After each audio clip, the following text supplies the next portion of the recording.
రామోజీరావు కొడుకులు కోడళ్లు రామోజీ గ్రూప్ వ్యాపారాల్లో కీలక బాధ్యతలు నిర్వహిస్తున్నారు.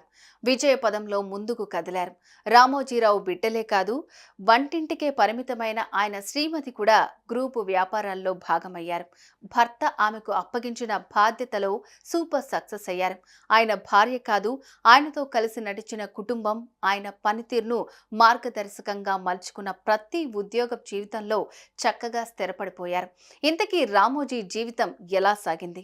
ఆయన గురించి ఆయన సతీమణి చెప్పిన ఊసులేంటి? క్లుప్తంగా తెలుసుకుందాం.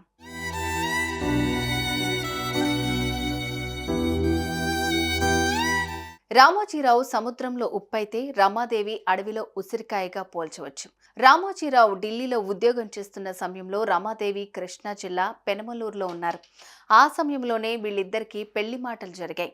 అయితే ఓ ప్రైవేట్ సంస్థలో ఉద్యోగం చేస్తున్న అబ్బాయికి తమ అమ్మాయిని ఇవ్వటానికి రమాదేవి కుటుంబ సభ్యులు కాస్తంత వెనక్కి తగ్గారు. అతనికొచ్చే కొద్దిపాటి జీతంతో బిడ్డ ఆనందంగా గడపడం సాధ్యమయ్యే పని కాదని చర్చించుకున్నారు. అయితే అబ్బాయి బుద్ధిమంతుడు, మధ్యతరగతి అయినా మంచి కుటుంబం అన్న ప్రస్తావన రావడంతో రామోజీకి రమాదేవికి పెళ్లి సెట్ అయింది. 1961 ఆగస్టు 19న ఇద్దరికి పెళ్లి ముహూర్తం. పెళ్లి ఆర్భాటంగా వద్దన్నారు రామోజీ. అయితే అమ్మాయి తరపు వారు అలా ఎలా కుదురుతుందని ప్రాధేయపట్టంతో పూలమాలలు, మంగళసూత్రం, తలంబ్రాల తంతు సాఫీగా జరిగిపోయింది.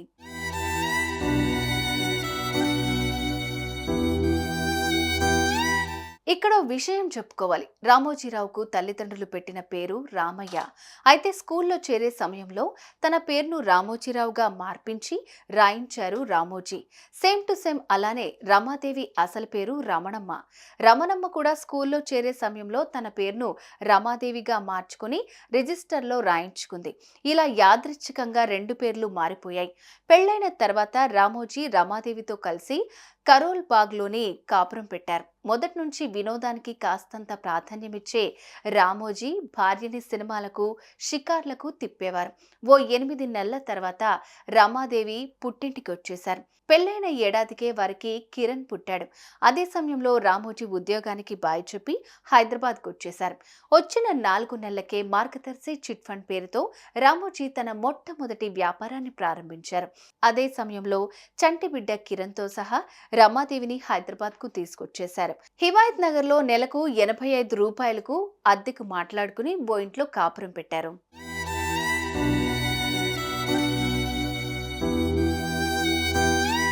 హైదరాబాద్కు వచ్చిన 4 ఏళ్లకు రెండో కొడుకు సుమన్ పుట్టాడు. ఇద్దరి పిల్లల సంరక్షణలో రమాదేవి నిమగ్నమైంది. మార్గదర్శి చిట్ ఫండ్ వ్యాపారంలో రామోజీరావు బిజీ అయ్యారు. ఉదయాన్నే కాస్తంత టిఫిన్ చేసి క్యారియర్లో భోజనం పెట్టించుకుని ఆఫీస్కెళ్లే రామోజీ రాత్రి 9 గంటలకు ఇంటికొచ్చేవారు. సుమారు 12 గంటలు పనిచేసినా అదే ఉత్సాహంతో ఇంటికొచ్చేవారు. కొద్ది సంవత్సరాల తర్వాత కిరణ్, సుమన్లకి హైదరాబాద్ పబ్లిక్ స్కూల్లో సీట్లొచ్చాయి. దీంతో రామోజీ పిల్లల చదువుల కోసం స్కూల్కు దగ్గరలో 2 లక్షల రూపాయలతో ఓ ఇల్లు కొనుగోలు చేశారు.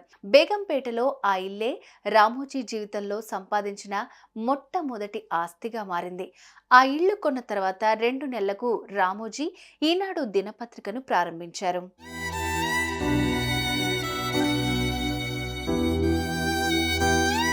పత్రిక పెట్టాక రామోజీ మరింత బిజీ అయిపోయారు.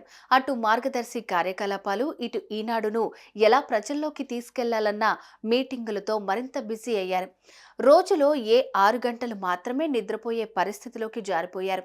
ఎన్ని పనులున్నా వాటిని పక్కన పెట్టి భార్యాబిడ్డల కోసం కాస్తంత సమయం కేటాయించేవారు రామోజీ. అటు ఇద్దరు కుమారులు చదువుల్లో టాప్ గా ఉండేవారు. సుమన్ ప్రతి క్లాస్లో డిస్టింక్షన్ లో పాస్ అయ్యేవారు. ఆ క్రమంలోనే ఆయనను పెద్ద చదువుల కోసం రామోజీ దంపతులు అమెరికాకు పంపించారు. ఇప్పుడైతే అమెరికా అన్నది పెద్ద విషయమేమీ కాదు, కానీ అప్పట్లో కాస్తంత అమాయకంగా ఉండే సుమన్ను విమానం ఎక్కించే సమయంలో ఆ తల్లి చాలా బాధపడింది. ఆ తర్వాత కొంతకాలానికి రామోజీ ఇమేజెస్ అనే సంస్థను ఏర్పాటు చేశారు. దానికి రమాదేవిని సీఈఓగా నియమించారు. తన సలహాలు, సూచనలతో సీఈఓగా ఆమె మంచి విజయం సాధించేందుకు బాటలు వేశారు.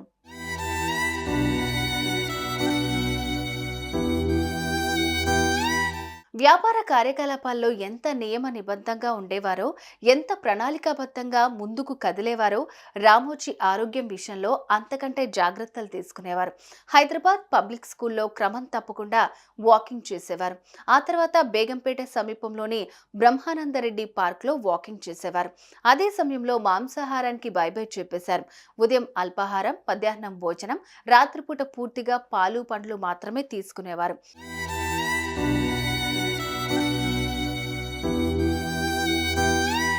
మార్గదర్శి, ఈనాడు, ఇమేజెస్ లాంటి ఎన్నో సంస్థలు లాభాల బాటలో ముందుకు సాగాయి. మరికొన్ని వ్యాపారాలు ప్రారంభించబోతున్నా అంటూ భార్య దృష్టికి తెచ్చినప్పుడు మనమిద్దరం మనకిద్దరు, ఈ వ్యాపారాలు సరిపోతాయి కదా అన్న రమాదేవి మాటలకు స్పందిస్తూ, మన పిల్లల కోసమే అయితే ఇంత కష్టపడక్కర్లేదు, నాతో పాటు వందలాది మంది వీటి మీద ఆధారపడి జీవిస్తున్నారు, ఈ వందల ఉద్యోగాలు వేలవ్వాలి, ఇది నా సంకల్పం అన్న ఆయన మాటలు విన్న రమాదేవి మరో మాట కంటిన్యూ చేయలేకపోయింది. ఇలా రామోజీ వ్యాపార సామ్రాజ్యం విస్తరించింది. వేలాది మందికి ప్రత్యక్షంగా, లక్షలాది మందికి పరోక్షంగా ఉపాధికి బాటలేసింది. ప్రపంచమే ఆశ్చర్యపడేలాగా రామోజీ ఫిలిం సిటీ రూపుదిద్దుకుంది. ఆయన నివాసం అక్కడికే మారిపోయింది. కొడుకులిద్దరికీ పెళ్లిళ్ళయ్యాయి. వారికి బిడ్డలు పుట్టారు. రామోజీరావు తాతగారయ్యారు. కొడుకులిద్దరూ నగరంలో కాపురం ఉండేవారు. వీకెండ్లో పిల్లలతో కలిసి వారు అమ్మా నాన్నల దగ్గరికి వెళ్లేవారు. ఓసారి తాతయ్య రామోజీ ఒళ్ళో కూర్చున్న కిరణ్ చిన్న కూతురు, తాతయ్య, వారానికోసారి ఫిలిం సిటీకి కార్లో రావాలంటే ట్రాఫిక్లో చిక్కుకుపోవాల్సి వస్తుంది, తాతయ్య ప్లీజ్ ఒక హెలికాప్టర్ కొనివ్వవు అంటూ గోముగా అడిగింది. అందుకు రామోజీ చిరునవ్వులు చిందిస్తూ, నువ్వు పెద్దయ్యాక బాగా చదువుకుని మంచి ఉద్యోగమో వ్యాపారమో చేసి నువ్వే హెలికాప్టర్ కొనుక్కోవాలి సరేనా అంటూ మనవరాలకి సర్ది చెప్పారట.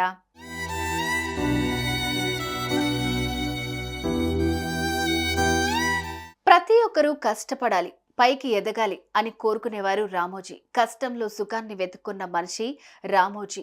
ఆయన్ని భర్తగా పొంది రమాదేవి తన జీవితాన్ని ధన్యం చేసుకున్నారు. ఆయన జీవన విధానాన్ని స్ఫూర్తిగా తీసుకోగలిగితే, పనిలోనే విశ్రాంతి అన్న భావనకు బానిస అవ్వగలిగితే ప్రతి ఒక్కరి జీవితంలో విజయం అనివార్యం. ఆ విజయమే మానవ జీవిత పరమార్థం. సుమన్ టీవీలో మీ పర్సనల్ అండ్ బిజినెస్ ప్రమోషన్స్ కోసం కింది నెంబర్కి కాంటాక్ట్ చేయండి.